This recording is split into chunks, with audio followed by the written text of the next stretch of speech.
Hello दोस्तों, आज की कहानी का शीर्षक है सूर्य और वायु की कहानी। एक बार की बात है, एक दिन सूर्य और हवा में अचानक विवाद होने लगा। दोनों इस बात पर बहस करने लगे कि इन दोनों में सबसे अधिक शक्तिशाली कौन है। वायु बड़ी ही घमंडी और जिद्दी स्वभाव की थी। उसे अपनी शक्ति पर बड़ा ही गुरूर था। उसका मानना था कि वह अगर तेज गति से बहने लगे तो बड़े बड़े पेड़ों को उखाड़ सकती है। उसमें मौजूद आर्द्रता नदियों और झीलों के पानी को भी जमा सकती है। अपने इसी घमंड के चलते वायु ने सूर्य से बहस करते हुए कहा, मैं तुमसे ज़्यादा शक्तिशाली हूँ। मैं चाहूँ तो किसी को भी अपने झोंके से हिला सकती हूँ। सूर्य ने हवा की बात मानने से इनकार कर दिया और बड़े ही शांत तरीके से कहा, देखो, कभी भी अपने पर घमंड नहीं करना चाहिए। हवा यह सुनकर चिढ़ गई और खुद को ज़्यादा शक्तिशाली बताती रही। इस पर दोनों आपस में बहस कर ही रहे थे कि उन्हें तभी रास्ते में एक आदमी दिखाई दिया। उस आदमी ने कोट पहना हुआ था। उसे देखकर सूर्य के मन में एक योजना आई।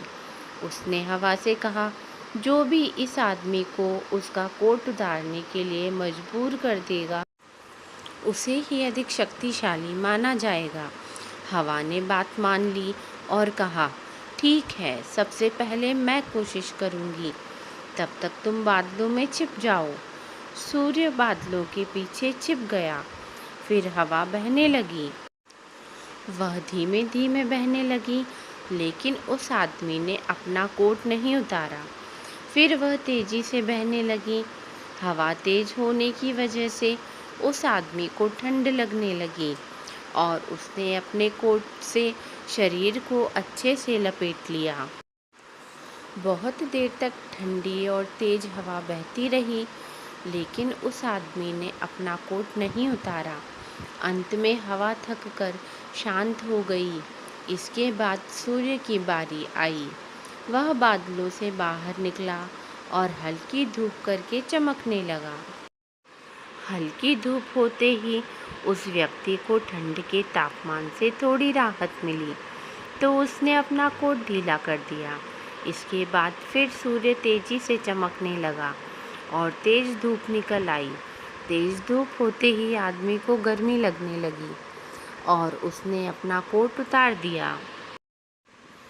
जब हवा ने यह देखा तो वह खुद पर शर्मिंदा होने लगी और उसने सूर्य के सामने अपनी हार मान ली। इस तरह घमंडी वायु का अहंकार भी टूट गया।